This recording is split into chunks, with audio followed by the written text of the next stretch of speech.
I'm Allie with PotomacBeads. In this Better Beader episode, we're going to go over how to hang crystals and pendants as well as charms correctly on your jewelry. I know there's many of you that get a little stumped if you have a hole that is front facing or even a loop that faces flat to the body. When you string it, it's going to hang incorrectly. So I'm going to show you some ways to solve those issues and make sure that your charms and your pendants hang correctly on your pieces. I thought I would start by showing you the waterfall pendant. The waterfall pendant was included in a free crystal kit that we handed out for Christmas giveaways. And it has a front-facing hole. When you originally put it on, if you put it and string it right through, your crystal is going to face to the side. Now, obviously, you don't want that to occur. You want it to lay nice and flat against your chest and against your body. One way to go about doing this is to add a really big jump ring or even make your own. The problem with that is a lot of the time the crystals will have pretty big tops because it's going to get a little bit fragile if they put the hole too close to the top.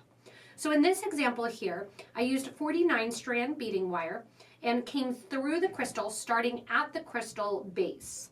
When starting at the crystal base then, that gives me the opportunity to bring both sets of my beading cable or my beading wire through the pendant and both up on either side.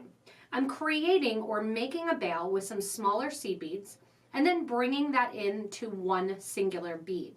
When I bring it into one singular bead then, it offers me the opportunity to change the direction that the thread is going or the wire is going in the piece to complete the necklace. That way you make sure that your pendant is hanging correctly, especially if it's on a necklace that has something else hanging down and positioned at the top.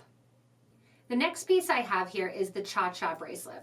Now the cha-cha bracelet is a crazy collection of all kinds of different charms and beads and buttons and working with a little bit of wire working to hang those down. You can see on a number of occasions I just strung the charm with the hole facing to the side so it faces on the side of the piece. If you have it that you just want one charm and you don't want it facing to the side, what you can simply do is add a jump ring. The jump ring is generally going to change the direction because it's going to be stacked right on top, just like this little witch here or some of the leaves.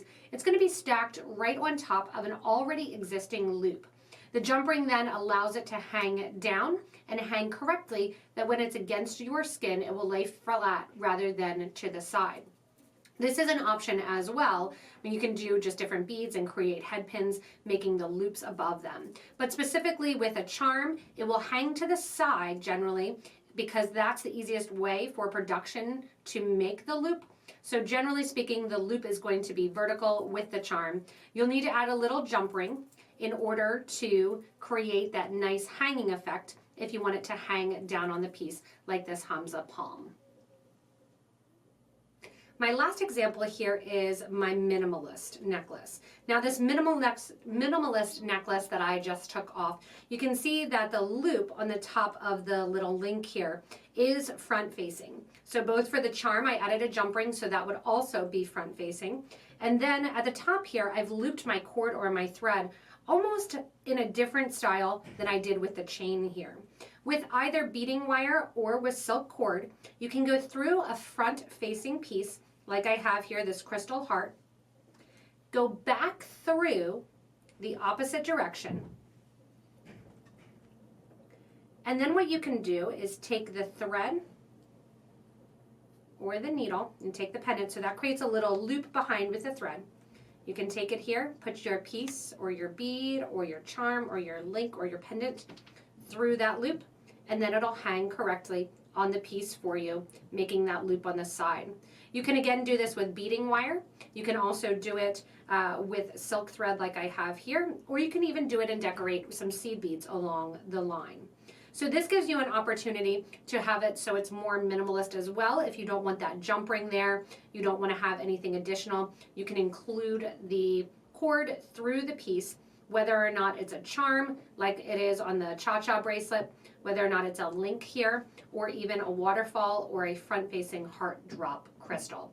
These are different ways that you can attach these items without having to look and go for and connect with an actual bail. You can simply use the jump ring, you can use the wire coming out of the piece, as well as silk thread, cording or any sort of cotton to go through the piece, double it back over, and slide it through the loop.